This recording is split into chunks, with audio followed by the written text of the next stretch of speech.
Las travesuras de la historia. Por Paula H. Koch. En un capítulo de la serie de dibujos animados Los Simpson, preparan los festejos de su bicentenario.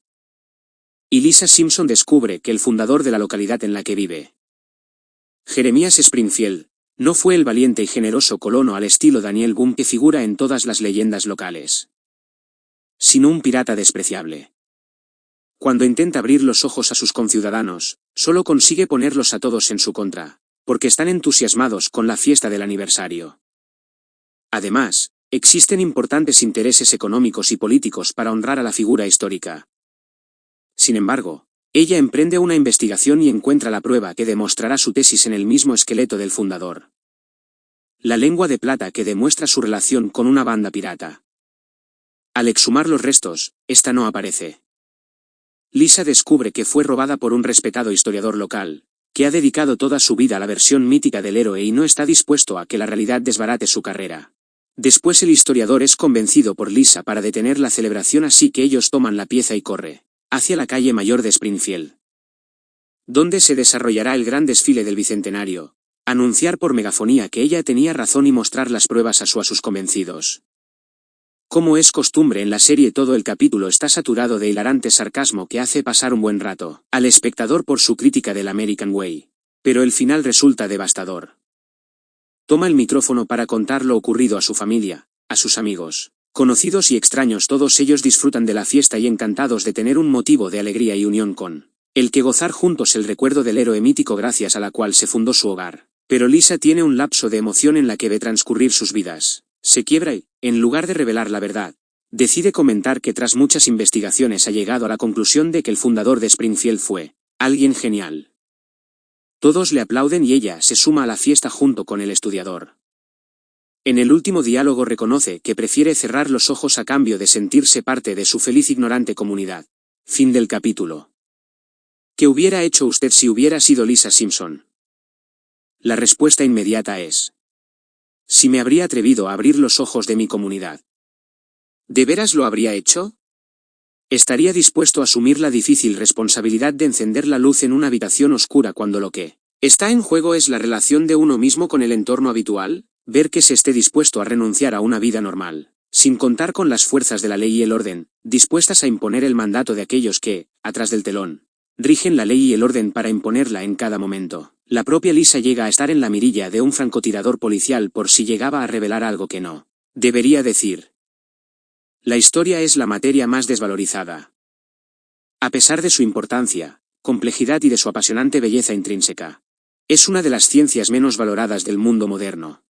Para la mayoría de las personas se trata de una aburrida sucesión de listas en la que solo cambia su contenido. Reyes, batallas, imperios y otros datos que en general no nos interesan lo más mínimo porque ocurrieron hace mucho tiempo y no suelen resultar útiles para ganarse la vida. Por desgracia, muchos historiadores comparten esa simple visión de su propia especialidad y son incapaces de ir más allá de los dogmas que petrificaron sus ideas de lo que se cree que ocurrió en el pasado. Nuevas pruebas que pidan el grito otro ángulo de observación. A imponer un pasado reconstruido de acuerdo con ciertos intereses. Otra vía útil para la recreación textual de nuestros antepasados es la publicación de novelas históricas en las que se deforman los hechos de manera sistemática con la excusa de dotar a los personajes de un mayor dinamismo narrativo. El efecto adquiere mayor fuerza en las películas basadas en esas novelas, torcer aún más el suceso de la realidad y conduciéndolo al terreno de lo mítico.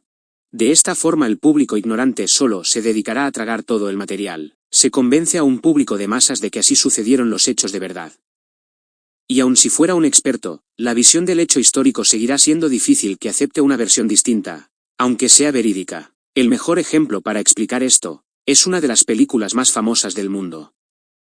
La lista de Schindler, que Steven Spielberg rodó en 1994 y que le reportó 7 Óscares, aparte de consagrarle definitivamente en Hollywood.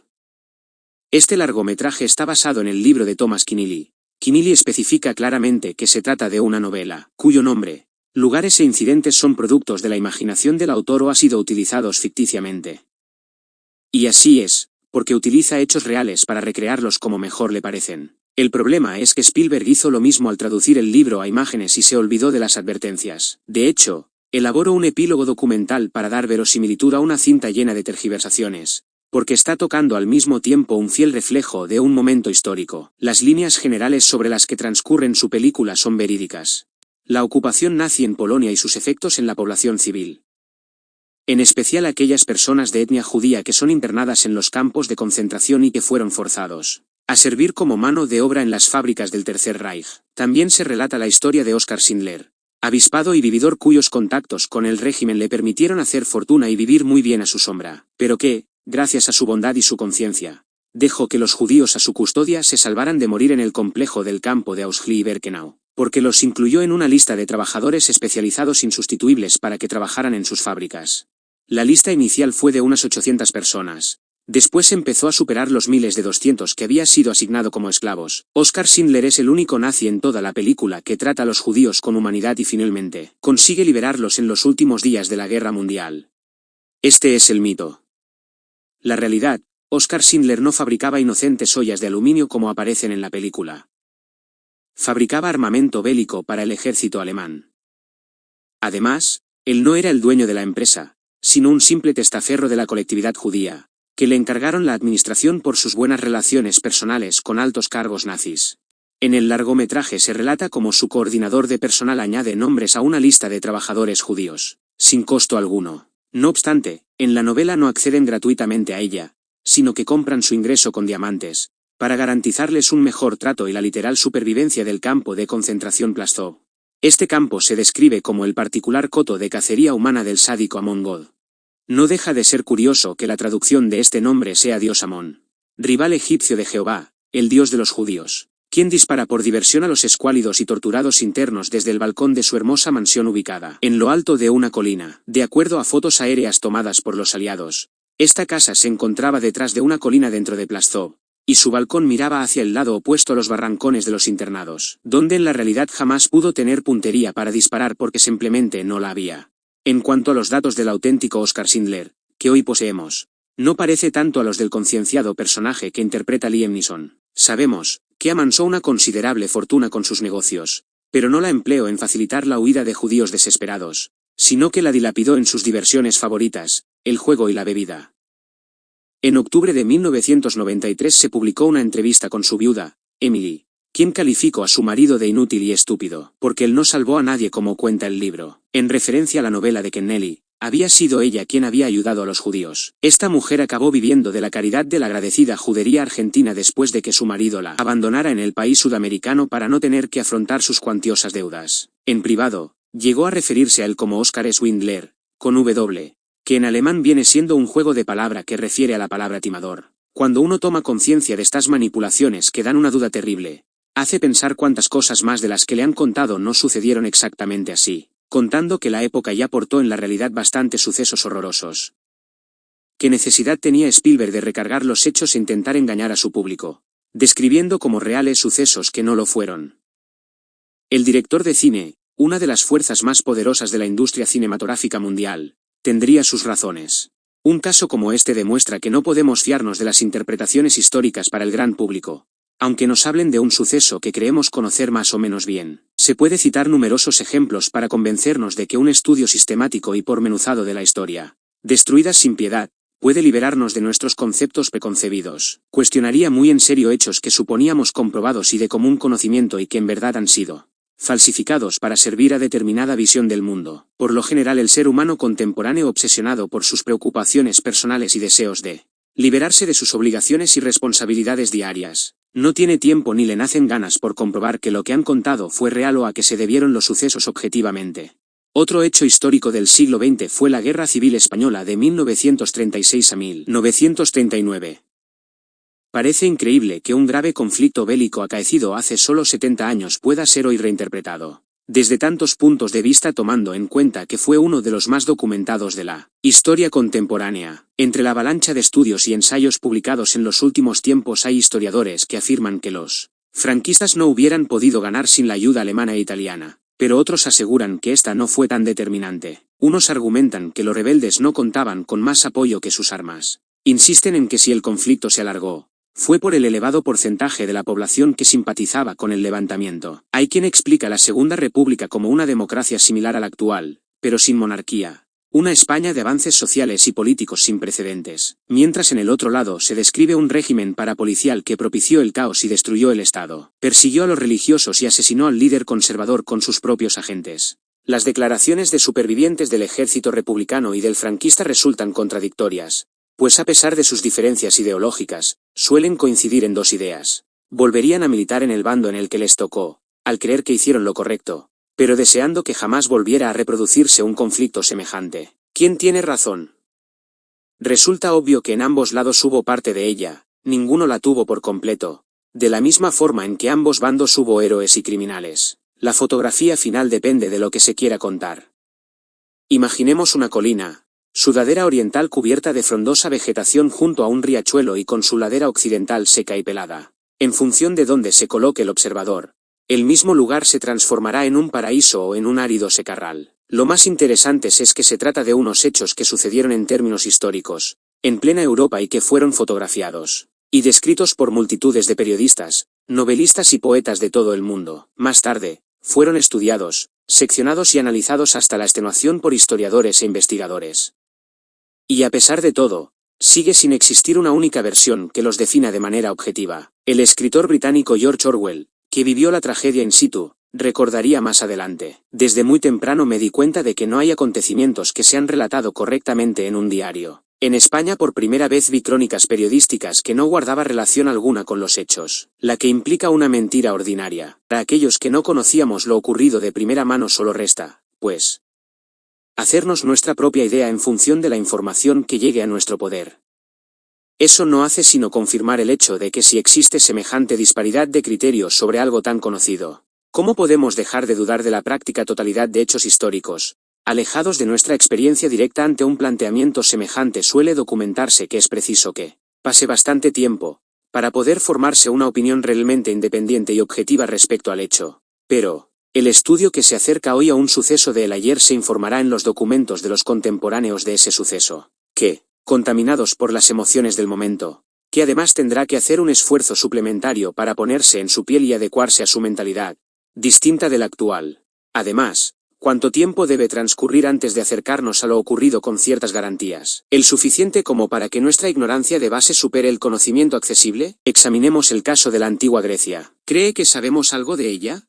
Si no es profesor griego, no ha estudiado algo de su cultura y no ha viajado al país para aprender su esencia, sus conocimientos se limitarán probablemente a un conjunto de imágenes tópicas que solo de manera vaga se conectará con lo real. Cuenta el venezolano Fernando Báez en su impresionante Historia Universal de la Destrucción de Libros, que según las estimaciones más optimistas, el 75% de la literatura, ciencia y filosofía de la Grecia antigua se ha perdido. Eso quiere decir las 3/4 partes de su conocimiento. ¿Es consciente de lo que esto implica? Hoy en día poseemos los nombres de un centenar de historiadores griegos, pero apenas las obras de 3 del período clásico y unas pocas más de tiempos posteriores. Sabemos que en Atenas se representaron más de 2000 obras teatrales entre 500 y 200 a.C., y sin embargo en la actualidad no podríamos llevar a escena ni medio centenar. El más antiguo fragmento de un libro griego que conservamos es el llamado Papiro Derbeni, fechado a principios del siglo IV a.C., y que se encuentra parcialmente carbonizado. Pero el dato es penoso si tenemos en cuenta que los primeros libros griegos difundidos mediante papiro importado de Egipto fueron compuestos en el siglo IX a.C., es decir 500 años antes. Millar de años no queda nada. Nada. ¿Cómo nos atrevemos pues a reconstruir el mundo de los antiguos griegos? A decir con gran exactitud y catedrática solvencia, si les gusta esto y lo otro, si practicaban tal o cual ceremonia religiosa, desarrollaron una idea concreta, si nos falta por saber la mayor parte de cuanto ellos fueron o conocieron del mundo, nos imaginamos a los ascéticos y graves filósofos de barba cuidadas y toga blanca paseando por los jardines de las ciudades, en lugar de los filósofos astutos, irónicos y vividores, provistos de togas multicolores y dueños de tierras y esclavos que fueron la mayoría de ellos. Creemos que ideas como la democracia o la ciudad-estado las inventaron en la antigua Grecia, cuando no hicieron otra cosa que copiarlas de las primitivas culturas ibéricas y mesopotámicas. Estamos convencidos de que sus misterios religiosos fueron originales y profundos cuando no constituyen más que una copia gruesa de los misterios egipcios. Pensábamos que su historia, sus creencias, su arte, etc., fueron todo invención suya, que forjaron la cuna del mundo cuando las últimas investigaciones arqueológicas, históricas y filológicas indican Que si por algo se distinguieron los viejos griegos no fue por su originalidad sino por su ecléctica capacidad de aprovechamiento y reciclaje de los recursos intelectuales, culturales, religiosos, políticos y científicos ajenos. Su mayor virtud fue la de la curiosidad con la que recorrieron todo el mundo antiguo, asumiendo y adoptando todos aquellos adelantos de cualquier índole que le fueran provechosos, sin importar la cultura original de la que los extrajeran. Igual harían en los siglos posteriores sus herederos naturales, los romanos. Aún con una diferencia esencial, los griegos consiguieron adquirir nuevos conocimientos a través básicamente del comercio y el intercambio, carecían de ambición voraz de dominio y respetaban los lugares donde algo habían aprendido. Incluso regresaban periódicamente a ellos por intentar aprender más, como hizo Heródoto siguiendo las huellas de Solón. Pero los romanos no negociaron ese conocimiento, lo rapiñaron con brutalidad documentada. Y a medida que se apoderaban de él arrasaron sus fuentes originales e impusieron una despiadada dictadura que llamaron Pax Romana y que fue el primer intento conocido de globalización. Su objetivo era acapararlo todo y destruir cuanto pudieran denunciar ser más antiguo que su imperio y por ello aspirar a arrebatarles la gloria. La vieja Roma deseaba fundar de nuevo el mundo hétero de acuerdo con sus exclusivos cánones. Ansiaban que las gentes del futuro miraran hacia atrás y cabeceando meditabundos, dijeran: cierto es que nunca antes de Roma hubo un mundo verdaderamente civilizado. Los romanos no han sido los únicos. En la historia de la humanidad se han sucedido con alarmantes periodicidades los acontecimientos, los aspirantes a refundar el mundo de manera definitiva, quebrando en su favor los sucesos históricos, aunque la culpa última no cabe echarla a los pueblos o los imperios, ni siquiera a las instituciones. Solo son meras herramientas de aquellos que sin pasar a primer plano, los manejaron a su antojo. Las sociedades secretas oscuras son las verdaderas impulsoras del conflicto como camino para lograr su anhelado objetivo final. Un solo mundo, con un solo tipo de sociedad regida por una sola autoridad, la suya. Los antiguos romanos de ayer, como sus equivalentes norteamericanos de hoy, o cualesquiera otros que se hayan sentido orgullosos por pertenecer a la superpotencia de turno, son sus primeras víctimas, ya que, si el plan sale mal, el resto del planeta los culpará a ellos de lo que ocurra, y si sale bien, sufrirán las consecuencias de la monstruosa dictadura mundial para la cual trabajan sin saberlo. Mientras todo es ocultamiento y tergiversación, hasta el punto de obligar a los ciudadanos a creer bajo pena de cárcel, en una sola versión del pasado. El último ejemplo lo tenemos en Francia, un país que se enorgullece de su contribución libertaria a su protagonismo en la Revolución Ciudadana y su defensa de las libertades civiles, como la de expresión, y que fue durante los últimos decenios, parecer trabajar para valores exactamente opuestos a los que se supone que defiende. Véase la reciente decisión de los parlamentos que integran la Asamblea Nacional Francesa de legislar nada menos que sobre la realidad de una versión histórica concreta, en referencia a la matanza de armenios a manos de los turcos durante la agonía del Imperio Otomano en 1915 a 1916. Los ilustrados políticos franceses decidieron imponer sus ideas al respecto dictando una ley según la cual todo aquel ciudadano que diga genocidio no es el término apropiado para calificar la matanza de armenias de aquella época se arriesgara a ser castigado con arreglo a las leyes francesas. Como decía en un reciente artículo el Parlamento laborista y exministro británico para Europa Denis McStaney, que el Parlamento francés se haya unido a los enemigos de la libertad intentado imponer por ley lo que se puede creer sobre los hechos históricos y encima de otros países. Con este intento de controlar la historia no es una tragedia. Es una farsa de la que hay que reírse con defendiendo la libertad de expresión. Resulta difícil creer que unos políticos europeos traten de convertirla en delito.